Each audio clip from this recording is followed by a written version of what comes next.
Welcome to this, the latest in my YouTube videos entitled Rishi Devra, The Fantasy and the Facts. We've got a lot of slides to get through, so if you want to look at some of the detail, please pause before moving on. Let's talk about Jesus.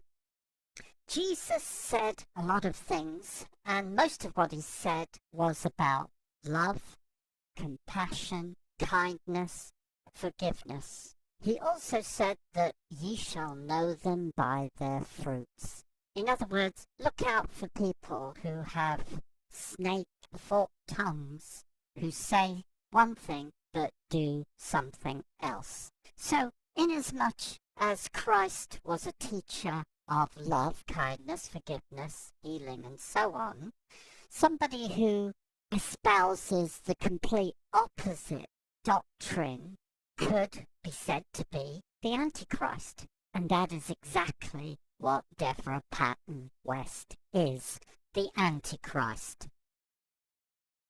On the screen now, you'll see a slide which features some of the qualities of Devra Patton West, qualities that she has consistently espoused over the last 2 to 3 decades. Namely, she's a compulsive liar. You know when she's lying, her lips are moving. She's a thief, a fraudster, and an extortionist. She's a violent, sadomasochistic psychopath who gets off on brutalizing others, either overtly in the physical, one-on-one, or remotely using the occult knowledge that she has acquired over 25 years of study that she believes elevates her to the level of a minor deity, which makes the rest of us just serfs who, as in medieval times, were to be rounded up, corralled, and picked off one by one when it suited the medieval baron.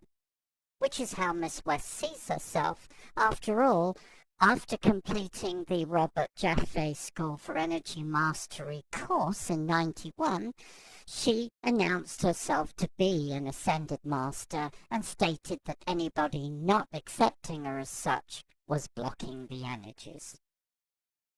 So let's have a look at what Miss West does. Getting back to Jesus, ye shall know them by their fruits. Let's ignore the bullshit propaganda, lies, and all the other crap on her website, and let's look at what she has actually done.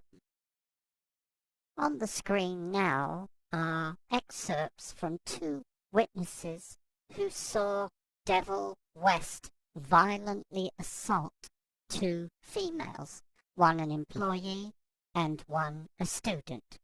The employee was partially scalped when Miss West ripped part of a scalp from her head by her hair, and the other had part of her ear ripped off.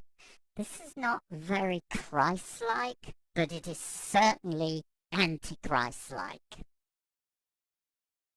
Here we see yet another example of un-Christ-like behavior, where the occult lunatic, believing that she's beyond the reach of the law, she beats the crap out of one of her female students, who happens to be an heiress, while in the process of extorting $1.3 million from her. Below is a picture of a witness, Rebecca West, another employee, no relationship to Devra West, who, because she was a favorable witness to Dr. Cole, became the subject of daily, nightly occult attacks by Devra Patton West. Not very Christ-like behavior, but certainly very anti-Christ behavior. Now let's move on to another item on the list, murder. I think we would all agree that the Christ would never get involved with anything as sordid as murder, but the Antichrist would. On the screen now is one of her students who was murdered by her, using her occult abilities, of course. And as many victims have found out, the police don't regard shamanism as a weapon under legal statute, so Miss West is free to murder who the hell she likes. Below that is another victim who was kidnapped by Miss West, held captive, beaten until she agreed to give up the proceeds of the sale of her own home, and also threatened with murder if she went to the police.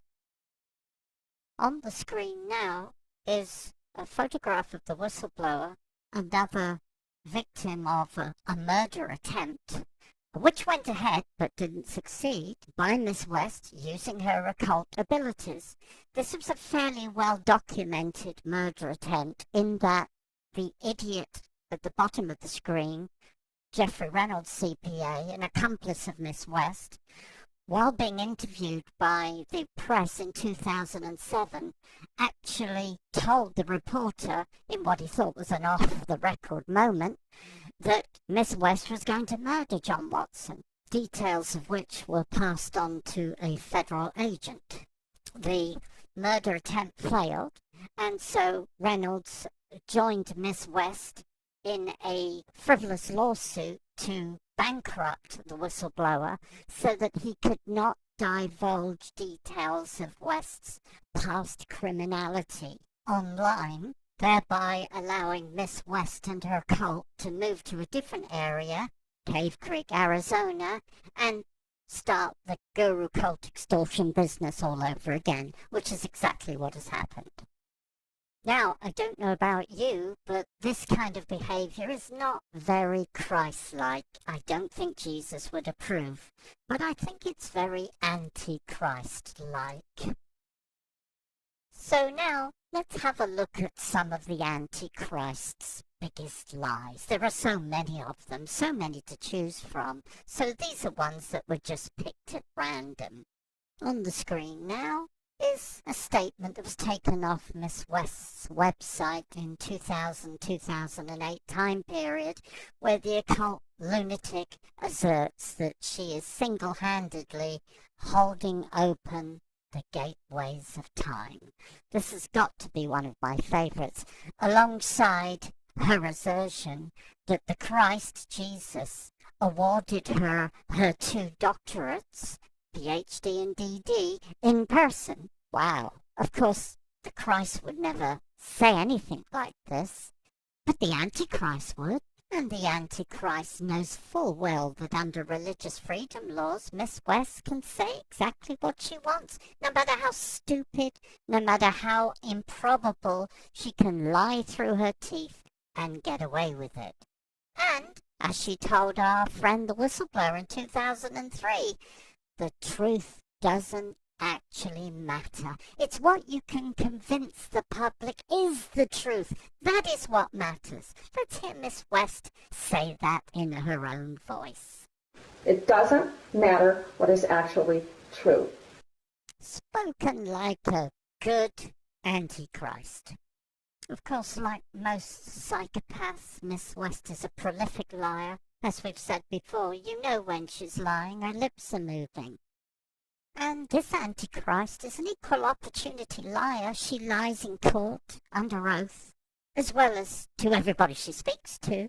So let's fly through some of her appearances in court and bring up some of her more obvious lies. While appearing as a witness for her son in July 2007, she was asked by counsel for the defense whether she assaulted Dr. Cole, and of course she says absolutely not, no way, no how, absolutely not. Also, while in court, she was asked if her businesses could be regarded as a multi-billion-dollar enterprise, and Miss West says correct. So, on the screen now are excerpts from 2 news articles that show, far from having multi-billion-dollar enterprises, Miss West was deeply in debt and was, at the time she was giving evidence, being evicted from 2 properties in quick succession in Lakeside. On the screen now is a slide that shows some more evidence Miss West gave in court. The counsel interviewing Miss West refers to a website and statements on that website from quite a few employees and students who allege that Miss West had mentally and physically abused them. When asked about this, Miss West said that no, these people are fictitious and fabricated individuals. On the screen now are a list of the employees that appeared on the whistleblower's website, all of them alleging they were mentally and physically abused by Miss West, and all of them, cross-referenced by records, were real employees of Miss West's. But what we have to remember here is that Miss West is the Antichrist. Not the Christ, the Antichrist. Of course, Miss West was convicted of assaulting Dr. Cole, and John Watson won his fraud lawsuit against Miss West. But because the Antichrist multi-million-dollar fraud scam relies on the public believing her lies, she issued statements from her website saying, No, John Watson wasn't right, had nothing to do with him, and the court dismissed Dr. Cole's assault case, neither of which was true, but when you're the Antichrist, it doesn't really matter, does it? And when you're the Antichrist, the last thing you can afford to have happen is the public find out about your criminal past. That's why whistleblowers like John Watson must be threatened, intimidated, and if that doesn't work, murdered. Murdered so the public doesn't find out that Miss West was the subject of a sheriff's sale in Montana to force her to pay $2 million in court judgments and interest to creditors that she'd screwed, defrauded, and lied to in Montana. Whistleblowers must be murdered so that the public doesn't find out that Miss West was the subject of an arrest warrant for criminal check fraud in Montana. That kind of news is bad for business when you're the Antichrist. Whistleblowers have to be murdered so that the public doesn't find out that Miss West was the subject of an arrest warrant in Montana for felony theft. Whistleblowers must be murdered so that the public never find out the list of crimes that Miss West committed in Montana before she was forced to leave to set up her new guru cult extortion business in Cave Creek, Arizona. Whistleblowers must be murdered so that the public never find out that Miss West is not a guru. Miss West is an occult thief. An occult thief who, with the help of low-life scum Jeffrey Reynolds, Dr. Julio Williams, and long-term accomplice and ex-husband Jack West, is now prosecuting her guru cult extortion business in Cave Creek, Arizona, where from her latest website, the Antichrist Devra Patton West, under the banner of Bring the Love Back into Money, Give with Love, is inviting the public to donate single contributions of up to $500,000 apiece. Oh, it's seed funding for the Omni Awakening Antichrist fundraising campaign. And here we have on her donation page where she invites the public to make cash donations based on a total pack of lies. But then we are talking about the Antichrist, so what else do you expect? Oh, and here's Jeffrey Reynolds, who freely admits that the Antichrist has been guiding his life for several years, and he states how honored he is to be associated with her great works. What a loser. Please be sure to like my video and please help me make it go viral.